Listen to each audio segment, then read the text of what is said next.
ಹೊಸ ವರ್ಷ ಕ್ರಿಸ್ಮಸ್ ಆಚರಣೆಗೆ ಇಲ್ಲ ಅಡ್ಡಿ. ದೇಶಾದ್ಯಂತ 1000 ಗಡಿ ದಾಟಿದ ಕೊರೋನಾ ಕೇಸ್. ಇಂದಿನ ಘಟನಾವಳಿ ಮರು ಕಳಿಸದಂತೆ ಸಿಎಂ ವಾರ್ನಿಂಗ್.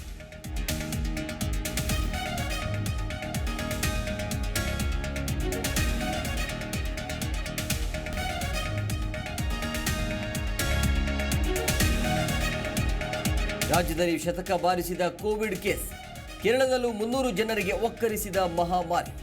ಗಡಿ ಜಿಲ್ಲೆಗಳಲ್ಲಿ ಹೆಚ್ಚಿದ ತಪಾಸಣೆ, ಹೈ ಅಲರ್ಟ್.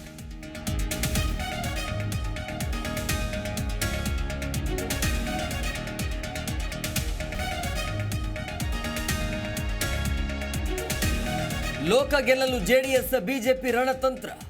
ಮೋದಿ ಜೊತೆ ಎಚ್ಡಿಡಿ ಕುಟುಂಬ ಗೆಲುವಿನ ಸೂತ್ರ. ಲೋಕಸಭೆ ಮೈತ್ರಿ ಜೊತೆ ಸೀಟ್ ಸಮಾಚಾರವು ಫೈನಲ್.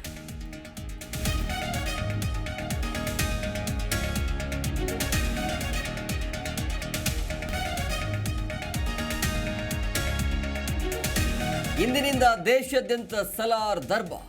ಪ್ರಭಾಸ್ ಮಾಸ್ಲುಗೆ ಫ್ಯಾನ್ಸ್ ವೇಟಿಂಗ್. ಕೆಲವೆಡೆ ತಡರಾತ್ರಿಯೇ ಶೋ ಸ್ಟಾರ್ಟ್.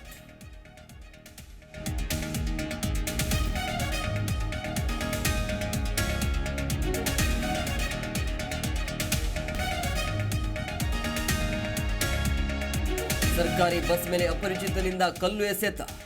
ಪ್ರಯಾಣಿಕ ರಮೇಶ್ ಎಂಬುವರ ತಲೆಗೆ ಗಾಯ.